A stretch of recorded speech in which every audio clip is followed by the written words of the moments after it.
Dieudonné remet Elisabeth Lévy à sa place. Dieudonné, vous le connaissez tous, c'est un humoriste qui a pendant des années et des années a eu un immense succès. Il en a encore aujourd'hui. Notamment aujourd'hui, il a du succès parce qu'il est extrêmement persécuté.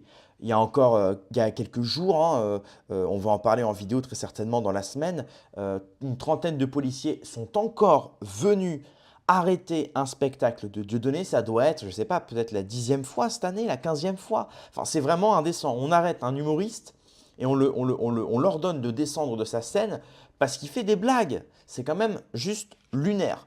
Face à Elisabeth Lévy, qui était journaliste, patronne d'un magazine, qui fait maintenant des chroniques sur CNews, etc., etc. Et elle est connue évidemment pour ses idées sionistes, pour son amour pour Israël, sa dévotion pour Israël, mais aussi pour ses idées un peu patriotiques, ce qu'on appelle le national-sionisme. C'est justement vendre un faux amour de la France pour les intérêts israéliens. Voilà, voilà. Et donc là, on a une archive dingue d'Elisabeth Lévy face à Dieudonné, justement, où Dieudonné va lui littéralement la remettre à sa place. Je ne vais pas vous dire ce qu'il va dire dans la vidéo, mais franchement, regardez bien la vidéo jusqu'à la fin parce que là, c'est exceptionnel. C'est exceptionnel. Avant de commencer la vidéo, je vous incite à mettre un énorme pouce bleu pour soutenir mon travail et améliorer la visibilité de cette vidéo, à vous abonner à ma chaîne YouTube pour me soutenir et surtout pour être au courant de toutes les nouvelles sorties de vidéos. On couvre l'actualité nationale et internationale. Voilà, voilà. Merci à tous. Allez, on peut commencer avec la vidéo. Et bien, c'est parti. Vous voulez dire que je suis sioniste? Oui. Oui, je suis sioniste. C'est pas le cœur de mon engagement, c'est pas le cœur de mon existence, mais je suis sioniste, ça je vous le dis. Par quoi ça se manifeste? Et je peux répondre à cette question. Par quoi se manifeste le sionisme? Alors moi, j'ai un style qui est plus, on va dire, je m'amuse des frontières. Alors je me suis amusé, j'ai fait des sketchs sur les chrétiens, intégristes, j'ai fait des sketchs sur les musulmans, intégristes, le 11 septembre, j'ai fait des sketchs, j'ai cherché à chaque fois les limites sur les homosexuels, sur les noirs. Puis un jour, chez Marc-Olivier Fogiel, je fais un sketch, j'étais face à Jamel Debbouze, sur un colon israélien. Et là, il y a eu une réactivité du système qui n'avait jamais existé jusqu'à présent. J'avais l'impression d'avoir trouvé, en fait, le tabou, le Graal, la nouvelle religion. J'étais dans le blasphème. Et le blasphème, c'est effectivement, à un moment ou à un autre, critiquer ce grand projet qu'est le sionisme. Et donc moi, laissez-moi terminer. Donc, vous me demandez comment ça se manifeste.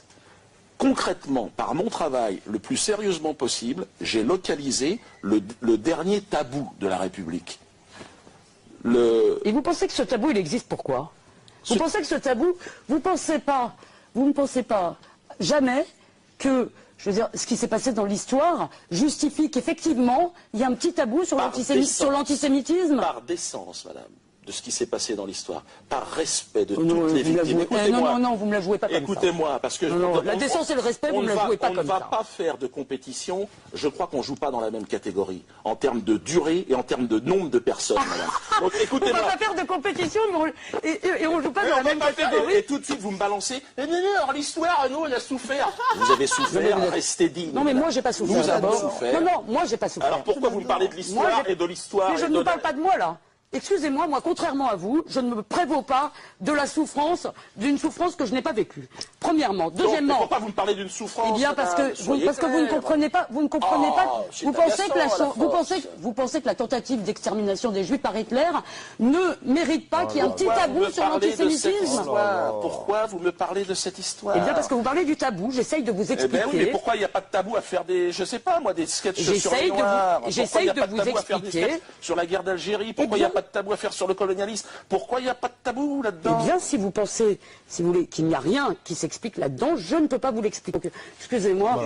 Non, d'abord, il y a une question de durée. Deuxièmement. Mais non, mais ça, c'est une escroquerie, le temps, parce qu'excusez-moi, à un moment donné, on est obligé. Et pourquoi on peut faire des sketchs sur les Tutsis, les Hutus? Je veux dire, c'est pas un souci de faire ça. On peut faire sur les Biafra, ceux qui crèvent la dalle en ce moment, au Soudan. Vous pouvez faire des sketchs sur n'importe quoi. Alors, admettons que les Juifs sont particulièrement susceptibles. Admettons que les Juifs sont un peuple particulier. Surtout le lobby pygmée n'est pas assez puissant pour faire interdire Alors, des sketchs sur le lobby pygmée n'est pas assez puissant, qu'est-ce que vous voulez je veux dire, les Juifs ont de la chance, si vous voulez, ils se trouvent. Et là, c'est même pas les Juifs, parce qu'en l'occurrence, moi, j'ai fait un sketch sur les sionistes, ça n'avait aucun rapport avec les Juifs. Aucun rapport avec les Juifs. Il n'y a aucun rapport entre les Juifs et les sionistes, c'est bien connu. Qui fixe la limite de ce qu'on a droit et ce qu'on n'a pas qui droit? fixe la limite, en l'occurrence, et moi encore une fois je ne suis pas pour les lois parce que je pense qu'on ne combat pas par la loi, mais en l'occurrence par exemple, pour ce qui concerne le négationnisme, c'est la représentation nationale qui la fixe, c'est-à-dire l'Assemblée nationale. Votre réaction sur la phrase d'Elisabeth Lévy dans cette émission, donc sur une jeunesse arabo-musulmane? Ça c'est le discours, c'est paternaliste, raciste, habituel. Bon, c'est paternaliste. Oui, mais c'est systématique. Voyez, maintenant, après les gens d'extrême droite, le petit blanc qu'on nous a appris à haïr pour très longtemps, maintenant on essaie de se retourner et dire voilà, le méchant, en fait, c'est l'hystérique Bamboula, Islamo-Bamboula. Oui, tout le monde est dans le même sac. Donc, et donc, comme monsieur, je ne sais plus qui, Filkenkraut, votre ami, attention, oui. Les Blancs, on est en danger.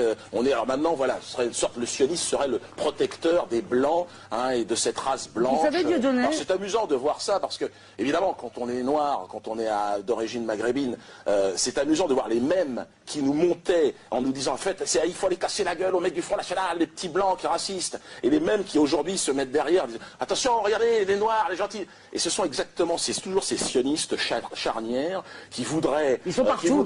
Mais ils sont pas, non, ils sont pas partout.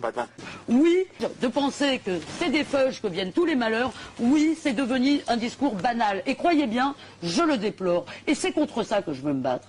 Et vraiment, vraiment, je crois que ça, vous devriez vous battre aussi. Mais oui, et les feuges, rejoignez-nous. C'est pareil, vous parlez des feuges. Rejoignez-nous dans le combat antisioniste. Arrêtez avec ça. Ne vous laissez pas corrompre. Arrêtez de faire... Parce que l'antisémitisme est du côté des sionistes. Faites attention, c'est eux qui provoquent l'antisémitisme. Alors là, c'est 20 sur 20. Tu sens que Giodo, il connaît son sujet. Même Elisabeth Lévy, vous voyez, elle n'a même pas su y répondre.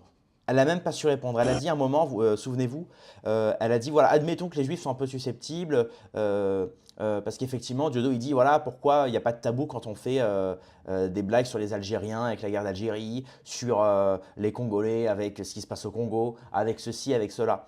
Et là, elle te dit, bah, peut-être que les Juifs sont un peu susceptibles, mais en dehors de ça, je n'aurai pas d'explication. Voilà, c'est tout. Il n'y a pas d'explication. Parce que c'est littéralement, c'est de l'injustice. C'est de l'injustice. C'est pourquoi, dans ce cas-là, on peut parler, comme je vous l'ai dit, on peut parler de la famine en Afrique et en rire.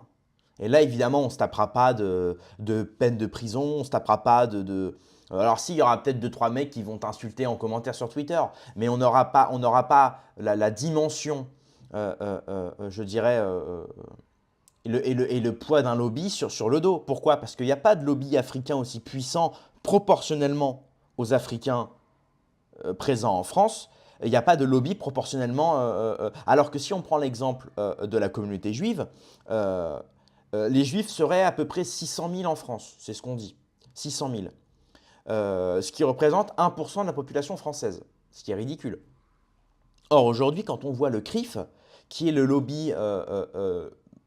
c'est à peu près l'AIPAC à la française, quoi. Donc c'est un lobby, une association communautaire qui vise à éradiquer le racisme et surtout l'antisémitisme. Quand on voit que chaque année ils font un dîner annuel où ils invitent tout le gratin politicien, quand on voit qu'ils peuvent prendre des décisions sur certains actes politiques, sur certains actes antisémites par exemple, et qu'ils ont un poids dans la politique française, ce poids qu'ils ont par rapport au nombre de juifs qu'il y a en France, 1%. C'est très bien qu'ils aient du poids. Ils sont solidaires et c'est très très bien. Mais pourquoi dans ce cas-là, en France, pays chrétien, à la base quand même, on est quand même un pays chrétien, il y a plus de chrétiens que de juifs en France. Et pourquoi notre lobby chrétien n'a-t-il pas autant de poids que le lobby, donc plus ou moins communautaire juif en France? Pourquoi le poids n'est-il pas le même? Alors qu'il y a plus de chrétiens proportionnellement que de juifs en France. Et pourtant, chaque année, les politiciens se ruent au dîner annuel du CRIF qui coûte quand même 800 € par tête, déductible des impôts, alors que si demain, moi, je crée un lobby chrétien, il n'y aura pas autant de monde, je peux vous garantir. Il n'y aura pas autant de monde. Et je peux vous garantir qu'il n'y aura même pas Bolloré, le soi-disant breton chrétien qu'on nous vend, breton catholique. Et il ne sera pas là. Pourquoi? Pourquoi pareil? Pourquoi il y a quoi? Il y a combien de musulmans en France? 10 millions? 10 millions, 20 millions? On ne sait pas trop les chiffres exacts. On va dire 20 millions même, tiens. Partons dans le… Allez, avec toute l'immigration qu'il y a, l'espace Shenzhen, les mecs qui rentrent, qui sortent, etc., les conversions, bref. On va dire 20 millions. Et sur les 20 millions, vous pourriez me citer le nom d'un imam qui est invité à l'Assemblée nationale? Qui peut parler au nom des musulmans pour dire attention, faites attention à ça, il faut faire ça, il faut faire ceci, il faut faire cela, le message à la jeunesse. Il n'y a pas. Il n'y a pas. Et d'ailleurs, c'est pour ça que la communauté musulmane part en couille en France. Parce qu'il n'y a, pas, il n'y a personne au gouvernement. Moi, si j'étais président, honnêtement, je ferais un ministère des religions avec un imam qui représente les musulmans, ou un ministère qui représente les musulmans, un ministère qui représente les chrétiens, un ministère qui représente les juifs. Et chacun, du coup, aurait un message à dire tous les mois, tous les ans, des prises de décision à faire, etc. Pour pouvoir justement, disons, je dirais, pour protéger ces citoyens religieux et surtout pour pouvoir dire ce qu'ils peuvent faire et ce qu'ils ne peuvent pas faire au nom de la religion. C'est ça le plus important. On l'a vu avec le problème avec l'abaya à l'école. Le problème de l'abaya. Donc d'un côté, l'abaya, ça pose problème dans un lieu public qu'est l'école. Voilà. Ou même dans la rue. Et certains, même le voile, ça leur pose problème dans la rue. Et par contre, recevoir Retailleau, ancien ministre, qui reçoit le grand rabbin de France, qui met une kippa sur la tête à l'Élysée, qui fête Hanouka à l'Élysée, qui allume la bougie de Hanouka. Là, ça ne pose problème à personne. D'un coup, la laïcité, non, mais c'est pas grave. C'est pas grave. Pourquoi? Pourquoi? Alors certains vont dire oui, mais parce que personne ne meurt au nom du judaïsme chaque année en France. J'ai vu un tweet de Jean Messia là, qui disait, qui se plaignait justement, qui disait oui, mais qui sur notre sol tue nos Français, ce sont les musulmans radicaux, trucs machin. Je lui ai répondu ce matin, je lui ai dit d'accord, maintenant tu peux peut-être la fermer. Et je lui ai mis un screenshot, tu sais, une capture d'écran de ChatGPT. J'ai demandé qui sont les premières victimes du terrorisme islamique dans le monde. Réponse de ChatGPT, les premières victimes sont les musulmans. Donc j'ai envie de te dire, Jean Messia, je pense que tu peux la fermer maintenant. Hein, non mais bon, voilà. Bref, donc, et ça c'est marrant. Et effectivement, quand on regarde qui soutient le terreau islamique dans les pays islamiques autour d'Israël, c'est marrant, il y a toujours un nom qui revient. Hein. Renseignez-vous sur qui a soutenu l'Iran face à l'Irak. Renseignez-vous sur qui a financé le Hamas face à l'OLP. Renseignez-vous qui a financé les rebelles syriens pour faire tomber Al-Assad, etc. Renseignez-vous. Demandez à ChatGPT, posez des questions, soyez curieux. Regardez bien, il va tout vous dire. Hein. Voilà. Et c'est le même nom qui revient. Hein. C'est le gouvernement netanyahouiste. Voilà. Pour ne pas dire une partie du sionisme élitiste, on va dire. Voilà.